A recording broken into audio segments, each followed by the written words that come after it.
The untouchable True School Sports Empire, and y'all know the rest, man. Now listen, I wanted to give you guys a video heading into this weekend's fights because, in my opinion, there's not really anything too crazy in terms of big names or big fights, but the sport of boxing always has something interesting to marinate on, to look forward to if you're really looking for the real stories. And on True School Sports, the home of boxing on YouTube, we bring y'all the real stories, right? So let's talk about one of the real stories of the weekend because, it's May 20th as I'm shooting this video right now. So that means we're a little bit less than 2 days away from one of the notable fights of this weekend that will feature one of the young contenders of the middleweight division and one of the young stars of boxing, one of the young stars of Middleweight Promotions, one of the young fighters that is spearheading what I like to call the Bay Area revolution for boxing. So you got Amari Jones coming to you guys live and direct from the town. That's Oakland, if you don't know. Good fighter, solid fighter, young fighter, 16-0, 14 knockouts. A lot of people know who Amari Jones is because he came up under Devin Haney and Bill Haney and Devin Haney Promotions, and that's where he gained a lot of notoriety. But in the last year or so, he has made the switch. He's now training with Virgil Hunter out there in the Bay Area, and I had a chance to see Amari work and get a feel for him, get to know him a little bit when I was out there last year for Yugo Osaki training camp. And he's got a good head on his shoulders to handle all this because he's gonna be fighting and headlining his first big show, Golden Boy Promotions. They're bringing big time boxing back to the Bay Area as Amari Jones will headline at the SAP Center out there in San Jose, the home of the San Jose Sharks. And he's going to be taking on former world champion Vincenzo Gutierrez. Now, I'm going to keep it a spade with you guys because I don't lie. Whether I like fighters, don't like fighters, or are indifferent towards the fighters in the video, I always tell y'all the truth to the point where even it annoys me because I got to deal with a bunch of backlash, from people regardless, right?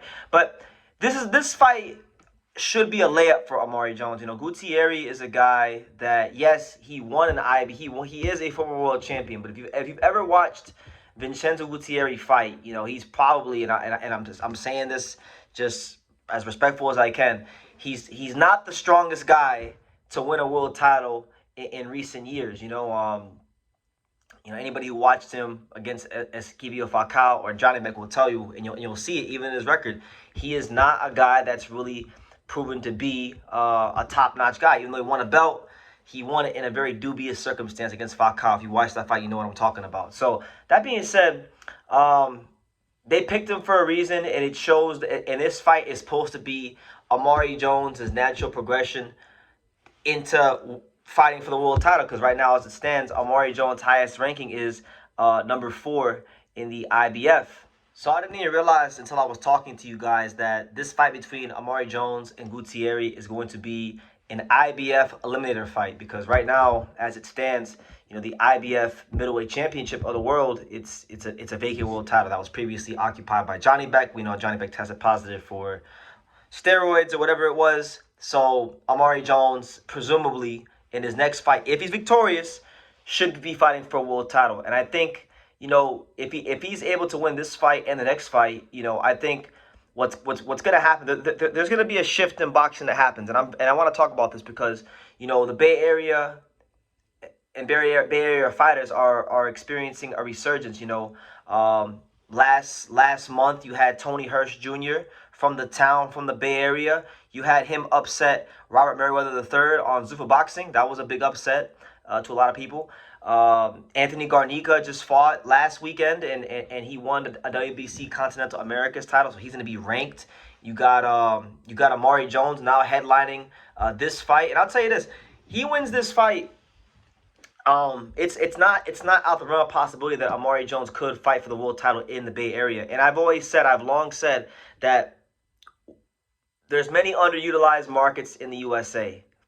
Fight towns, a lot of potential and a lot of money to be made and a lot of great events to be had.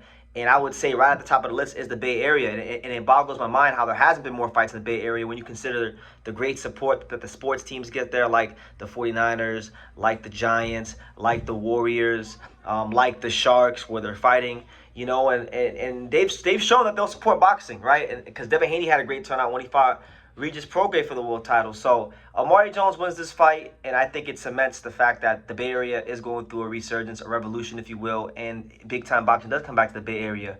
Also, if Amari Jones wins this fight, I'll say it like this: the middleweight division's in a very weak period right now. You got Johnny Beck. You got Denz Bentley who has a belt. You got Adames who's gonna move up. You got Lar who's aging out. So he becomes the young, hot new blood in the division. And I think you can start to think about, Amari Jones potentially. And I'll say it right here. I think one of the big fights in boxing, if Amari Jones does become a world champion, is gonna be Amari Jones potentially against Xander Zayas. They both fought in the amateurs. We know Zayas' star power is going up to another level because he's fighting Boots. If he beats Boots, then now he's a mega star. But even if he doesn't beat Boots, this is one of those fights that I feel that Xander Zayas is going to have in his back pocket against Amari Jones. And that's of course me assuming and presuming that Amari Jones can go on to become a world champion, which I think he should. This is not a very strong division. He's not exactly fighting a murderer's row on his way to the title. And he's a solid talent. Amari, it's been said by Virgil Hunter, his coach. Shout out to Virgil Hunter. It's been said by Virgil Hunter that Amari Jones is the closest thing athletically he's seen to Andre Ward in the gym. Now, I don't want to put that on Amari Jones because Andre Ward was a top-tier, upper echelon, creme de la creme fighter. But if Virgil Hunter's saying it, am I going to really tell Virgil Hunter, who was with Andre Ward as a kid, what he does or doesn't know? I can have my opinions, but that's Virgil Hunter, right? He would know better than me, you, or anybody. So we'll see how it goes. We shall see how it goes. It's a very intriguing storyline. Also, too, I would say anybody who's at 154 that you think can't make the weight that much longer, if Amari Jones becomes world champion, maybe one of the big fights one day becomes an Amari Jones versus a Jaron Ennis or a Zayas, like I mentioned earlier, or a Fundora. Because guys are inevitably going to come up to 160. And if you just go look at the rankings, the division does not have a lot of names. It doesn't have a lot of guys that I could sit here and just pick out and say, yo, that's a big fight. So this is a weight class where I feel Amari Jones could become champion and make some defenses. And on top of that, just breaking down his style, he does have that Devin Haney. He kind of does box like a bigger Devin Haney. Very good footwork, very good balance. Not the easiest guy in the world to hit cleanly. But also, one thing about Amari, to where I could say he's different than Devin Haney, is I think he naturally has more punching power than Devin Haney. Devin Haney is funny because Devin Haney's sharp.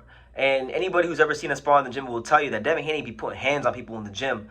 And he flashes a lot more power in the sparring sessions. But I feel like what Devin Haney sometimes flashes in sparring, that's what Amari Jones flashes in his actual fights. He just has more natural power, and he's a bit more aggressive than Devin. But it's their skill set, how they move, it's very similar. And it should be similar because they've got a lot of the same schooling, being around, Bill Haney and Virgil Hunter, and they dealt with the same coaches. I know, shout out to Jeff Riel, another guy, the coach in the Bay Area. So, yeah, guys, those are my thoughts going in.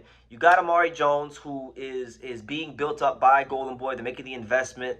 They are allowing Amari Jones to headline a big show against a former world champion in Vincenzo Gutierrez, a very beatable, probably one of the most beatable world champions you'll see out there. Because, like I said, Gutierrez was not a guy that would have been champion if the division was in a decent place, let alone a good place.